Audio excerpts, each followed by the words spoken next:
All right, so here we go. The main thing here is the negative sign inside the parentheses or not? So on the first one, yeah, the negative sign is inside the parentheses. So we're going to get -6 multiplied by itself 3 times.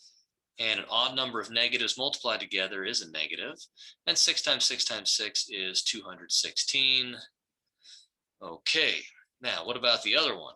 Now this time the negative sign is not inside the parentheses. It's not being grouped with the exponents. So it'll be 2 times 2 times 2 times 2, and then a minus sign out front. So the second one just means the opposite of 2 to the 4th power. Well, there's an odd number of negatives, so the answer is negative, and 2 to the 4th is 16. So that's how that goes. Okay. Now, if we had been doing that,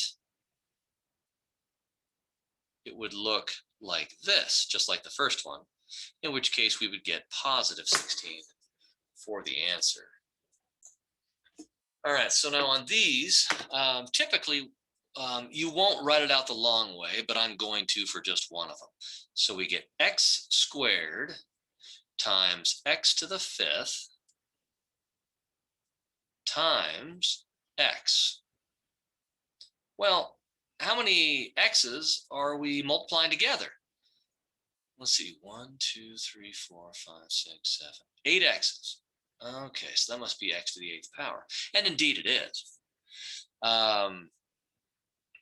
Now, all you have to do, the easy way, is to just say, hey, if I'm multiplying and the bases of the exponents are the same, they're all x, then you just add the exponents.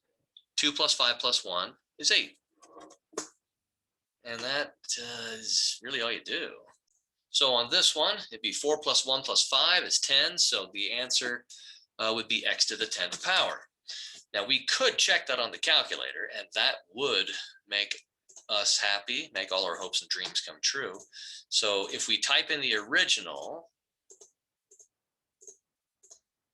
and then we type in what we believe the answer to be,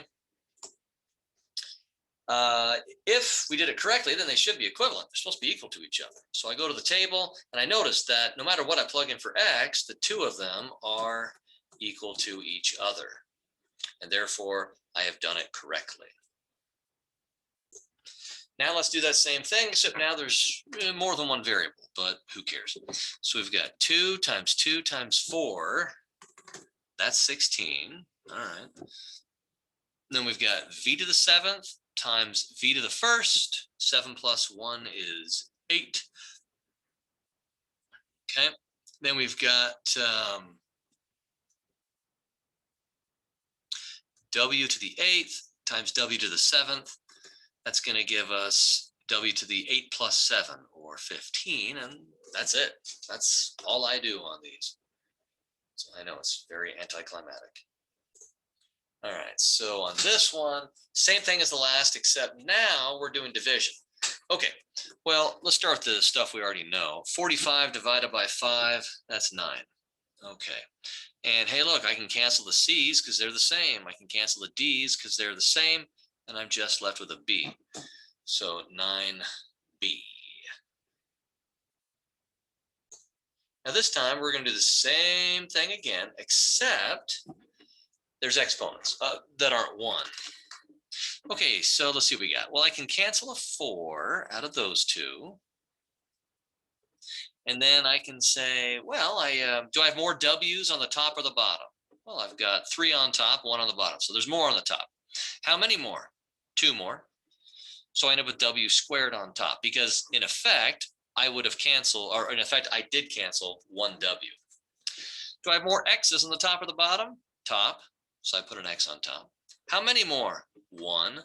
So it's just X to the 1, or just X. And that is all you do with these. Let's do one more.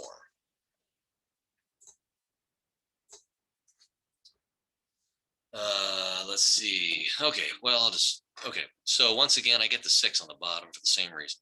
Do I have more Y's on the top or the bottom? Top. How many? 1. Do I have more Z's on the top or bottom? Top. How many more? 2. And the problem is done. And the reason that that all works is because I'm going to not worry about the 4 and the 24, but essentially you have this.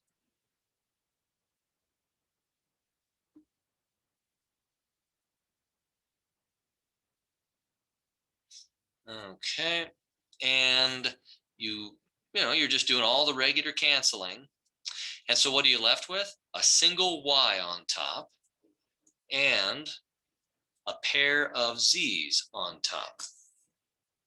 So that's why what I was doing works.